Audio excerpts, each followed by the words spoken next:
Rebecca Sedwick was only 12 years old.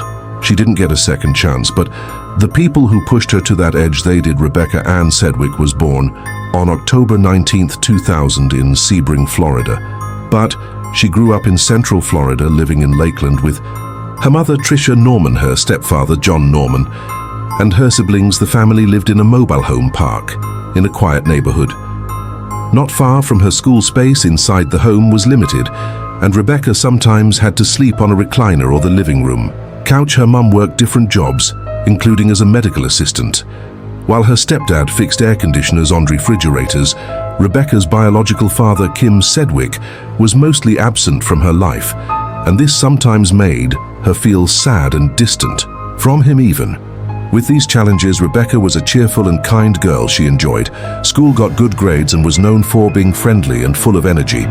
At her elementary school, she often made the honor roll and had lots of friends who loved being around her. In the fall of 2012, at just 11 years old, Rebecca started 6th grade at Crystal Lake Middle School in Lakeland. Middle school was a new chapter for her, and at first it went well. She made new friends, including a girl named Caitlin Roman, a name that would later become important in her story. She also started spending time with Guadalupe Shaw, an older, more popular girl at the school. For a while, Rebecca felt like she fit in. She joined in on mall trips, hung out with friends after school, and made new memories. By the end of 2012, things began to shift for Rebecca at school. What started as a normal school year slowly turned into something much harder. In November, Rebecca began coming home upset, not just once but more and more often. She told her mom, Tricia, that some of her classmates weren't treating her kindly. Tricia immediately tried to help. She reached out to Crystal Lake Middle School again and again, sometimes by phone, sometimes in person, to ask for support. She contacted the school almost every day, trying to make someone understand what Rebecca was going through. But despite all her efforts, it felt like nothing meaningful was ever done to truly help. At the center of all the tension was a falling out between friends, especially involving a boy named John Borgen, whom Rebecca had a middle school crush on. Later, another girl named Guadalupe Shaw began dating him. Guadalupe, who was 14 at the time, didn't like that Rebecca had once been close to him. That's when things began to get tense. Guadalupe and others started to distance themselves from Rebecca, and the social pressure around her grew. Even Caitlin Roman, who had once been one of Rebecca's closest friends, became distant over time. More students followed their lead. Rebecca started feeling left out, like she didn't quite belong anymore. As 2012 turned into 2013, things at school became harder for Rebecca. Some classmates continued to treat her differently. Whispers turned into mean comments. The smiles she used to see were replaced with cold stars or silence. A few students even started saying things that made Rebecca feel small and unwanted. And the group that had once been her friends, they weren't standing by her anymore. Among the students involved was Guadalupe Shaw, who seemed especially harsh. She often made cruel remarks and made Rebecca feel like she didn't belong. Even Caitlin, who used Toby, Rebecca's best friend, began acting unkindly at one point. There was even a physical confrontation between them at school. Rebecca started coming home quieter than usual. Her mum noticed the change right away. The bright, playful girl she had raised seemed weighed down. Then in December 2012, Tricia saw something that truly worried her. Rebecca had some marks on her arms. Tricia immediately took her to the hospital, where Rebecca stayed for a few days and received counseling during those. How overwhelmed she had become. On the night of Sunday, September 8th, 2013, everything seemed calm. Rebecca sat in the living room texting on her phone around 11:30 p.m. Her mom reminded her to start getting ready for bed. Rebecca smiled and replied gently, "Okay, I love you, Mom." It was the last thing she said to her. Later that night, Rebecca sent a few quiet messages to friends who lived out of state before going to bed.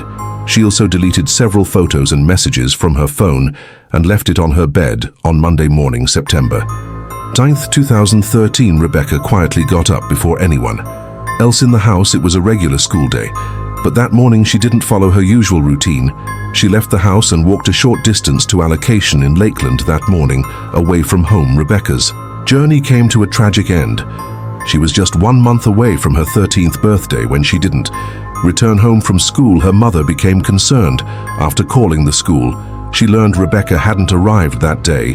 The police were contacted and a search began next day on September 10, 2013. Authorities located Rebecca near the abandoned cement plant. The PK County Sheriff's Office immediately launched a full investigation to understand what had happened in her final hours. Officers began looking through Rebecca's phone tablet and online accounts.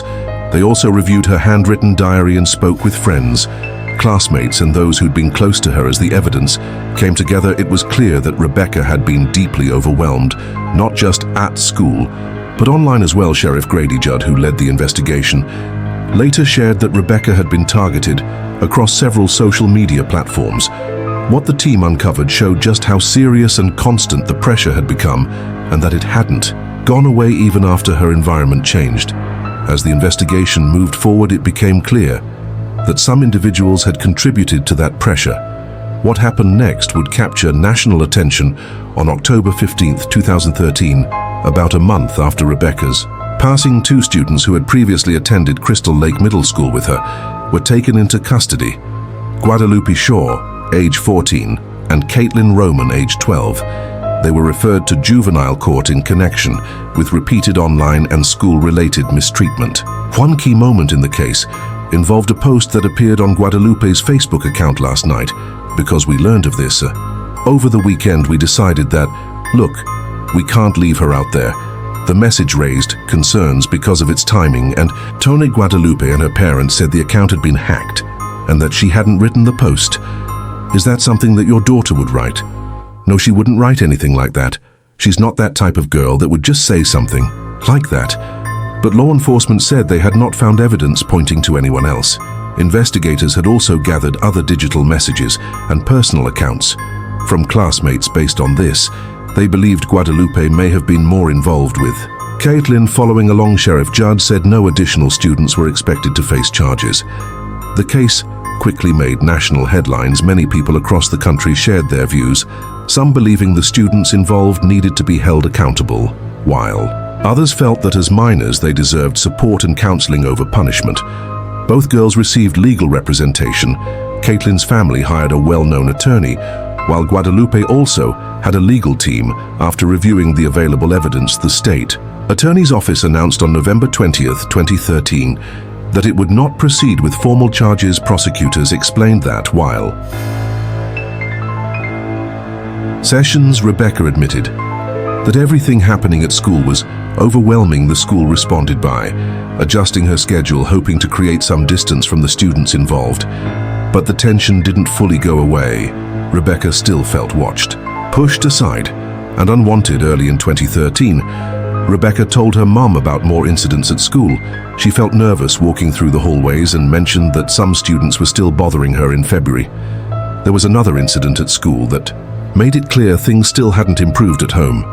Rebecca was often quiet. She spent more time alone and seemed more emotional than usual. She also began sharing messages online that reflected how she felt. In one post, she wrote, "Dear school, I hate you." In another, she thanked the people who were ignoring her. These posts gave a glimpse into her sadness after everything Rebecca had been through. Her mom knew something had to change. In early 2013, following a troubling incident at school, Tricia made a big decision. She pulled Rebecca out of Crystal Lake Middle School. Her mom began homeschooling her. The hope was simple: to give Rebecca a break from everything and help her start healing at home. Things slowly began to look up. Rebecca continued meeting with a counselor and focused on feeling better. Her mom took extra steps too. She limited Rebecca's access to social media and took away her phone for a while. These changes gave her space to breathe and recover without the pressure from the outside world. Without the daily stress of school, Rebecca's spirit began to lift. She found joy in simple things again, like dancing to her favorite songs, using an Xbox Connect game as part of her Pete home. She smiled more, laughed more, and her family started seeing glimpses of the happy, bright girl they knew. Her counselor also noticed the difference in their final session together. Rebecca said she was doing better and showed signs of feeling more hopeful. In August 2013, at 12 years old, Rebecca started 7th grade at Elton Chills Middle Academy, a new school her mother hoped would give her a fresh start. The new school felt like a fresh page Rebecca made. New friends joined activities and even talked about auditioning for the school chorus. Rebecca seemed more excited, more confident, like she was finally moving past the pain after seeing her daughter. Slowly improving, Trisha allowed Rebecca to start using a cell phone again with limits and supervision. At first it seemed okay, but soon Rebecca opened accounts on apps that were popular with kids her age, like Kick Messenger Ask. Fem and Voxer, these platforms let users send messages, and sometimes even do it anonymously. Not long after that, some of the girls from her old school found her online.